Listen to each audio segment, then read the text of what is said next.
I used a telescoping snap gauge to determine the current diameter of the cylinder, and that turned out to be 2.14 and a half, 2.714 and a half. And then I measured the piston that I want to fit into the cylinder, and I used the micrometer to do that at the widest part of the piston skirt, and that turned out to be 2.734. There's a skirt clearance called for on these pistons of 3 thousandths, so my target is 2.731. I'm going to go ahead and make my first pass at 2.720 and take out about 6 thousandths. So I went ahead and set up my gauge for 2.720. And now I'm going to go ahead and make sure that the cutter is the correct size to make that cut. In order to adjust it, you just loosen the set screws and then turn the adjuster on the end, and that shortens or lengthens this set screw adjuster with a hardened tip. And then when you put the cutter into the boring bar, it sets in against a stop, which is adjustable, and that's what determines the radius of the cut or the diameter of the cut, depending on how you want to look at it. So let's go ahead and set up the cutter and get it installed and make the first cut.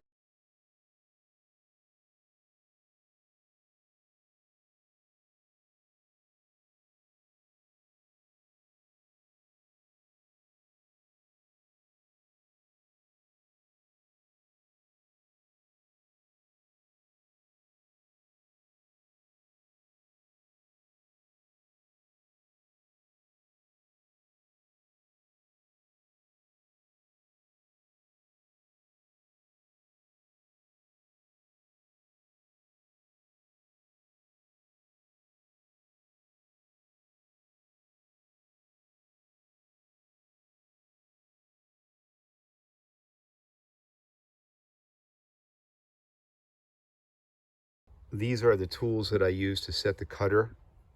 I have a small screwdriver, which is used to loosen the set screw that holds the adjuster, and then an old screwdriver that has the tip cut off of it that is used to actually turn the adjuster. The adjuster is moved in and out until it has just a perfect fit inside the micrometer head, and there's no play whatsoever, but you don't want to force it into that space inside the micrometer head as to damage the micrometer or the carbide tip that is the end stop for the micrometer, because there is a carbide cutter on the end of that, and it can damage the micrometer if you jam it in there too much. So that's a perfect fit. I'm going to go ahead and now tighten the set screw, which is easier said than done with one hand. And then we'll go ahead and put the cutter into the boring bar. It has a top and a bottom. Put that in there. And I'm going to go ahead and just knock that into place, tap that into place. I have just a short piece of aluminum that I use to tap that into place to make sure it's fully seated. It's very important that it's up against the stop block completely so that it cuts the correct. Okay, I just completed with the first cut. I removed the cutter and brought the boring head back up to the top so I don't put a big scrape in the side of the cylinder bore. I checked the diameter with my snap gauge and then checked it in the micrometer, and I'm cutting a diameter right now of just under 720.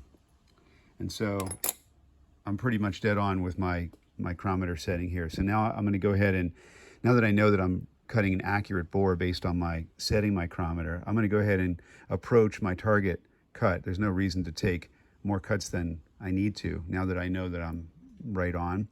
So I'm going to bring this right up to 730 at this point. And then I can take that last thousandths out using the honing stone on the Sunan machine. So let's go ahead and set the cutter for 730. And what we're going to do now is we'll go ahead and turn the micrometer dial to 730. And then loosen the set screw on the cutting head.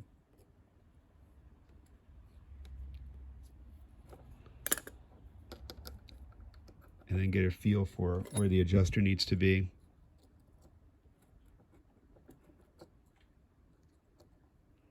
Like I said earlier, you just have to be, this is not the ideal way to do this, because you don't want to make this tight inside the micrometer. You might damage the micrometer. But since I only have one hand, I'm just going to fiddle with it lightly. All right, that's nice. Let's creep up on that and just see where we're at there. Okay, we're right on 730. I'm going to go ahead and lock down my set screw.